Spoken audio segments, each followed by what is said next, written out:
Music ആൽബത്തിൽ അഭിനയിക്കുന്ന വ്യാജ വിളിച്ചു വരുത്തി സംവിധായകൻ തന്നെ ട്രാപ്പിൽ പെടുത്താൻ നോക്കുന്ന ആരോപണമായി രേണുസുതി കഴിഞ്ഞ ദിവസം രംഗത്ത് വന്നിട്ടുണ്ടായിരുന്നു.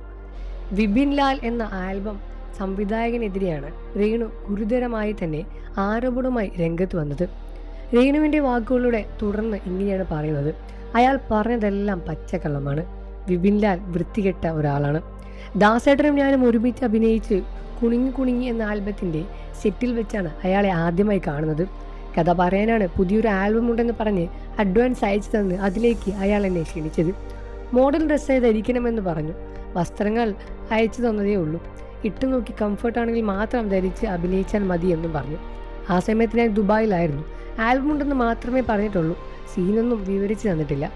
എന്നെ കരുതിക്കൂട്ടി ചതിക്കാൻ വേണ്ടി ശ്രമിച്ചതാണെന്ന് എനിക്ക് പിന്നീട് മനസ്സിലാവുകയാണ് ചെയ്തത്.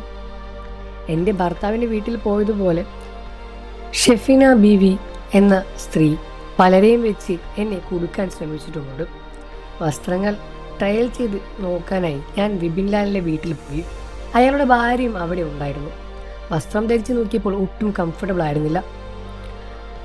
അതേപോലെ തന്നെ പാർട്ടി നൽകുമ്പോൾ ഡാൻസ് കളിക്കണമെന്ന് മാത്രമാണ് പറഞ്ഞത്. അന്ന് മീഡിയ അവിടെ ഉണ്ടായിരുന്നത് കൊണ്ട് ഞാൻ രക്ഷപ്പെട്ടു. അല്ലെങ്കിൽ അവർ എന്നെ കൊന്ന് കുഴിച്ചുമൂടുമായിരുന്നു. അങ്ങനെ ഒരു സാഹചര്യമായിരുന്നു അത്. ആദ്യം ഒരു പൂവ് തരുന്ന സീനായിരുന്നു എടുത്തത്. പിന്നീട് അയാൾ മാറ്റിയും മറിച്ചും പലതും പറയാൻ തുടങ്ങി. ഞാനൊരു ചതിയും ചെയ്യാത്ത ആളാണ്. അതുകൊണ്ട് തന്നെ ആദ്യമൊക്കെ ഇവരുടെ പ്രവൃത്തിയിൽ സംശയം തോന്നിയില്ല. ഇറക്കം കുറഞ്ഞ വസ്ത്രമാണ് തന്നത് ധരിക്കാൻ.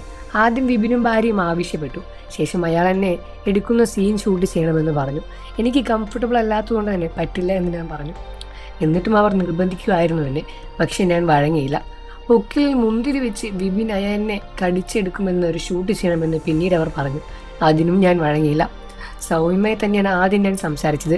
അവർ ആരോപിക്കുന്നത് പോലെ തന്നെ ഞാൻ അന്നേ ദിവസം മദ്യപിക്കുകയോ സിഗരറ്റ് വലിക്കുകയോ ചെയ്തിട്ടുമില്ല. അങ്ങനെയാണെങ്കിൽ അവർ തെളിവ് കൊണ്ടുവരട്ടെ. ഭക്ഷണം പോലും അവർ എനിക്ക് വാങ്ങി തന്നില്ല. മദ്യവും മയക്കുമരുന്നും കഴിച്ചിട്ടുമില്ല. ദുബായിൽ പോകുമ്പോഴോ കസിൻസ് ഒപ്പമോ മാത്രമാണ് ഞാൻ മദ്യപിക്കാറുള്ളത്.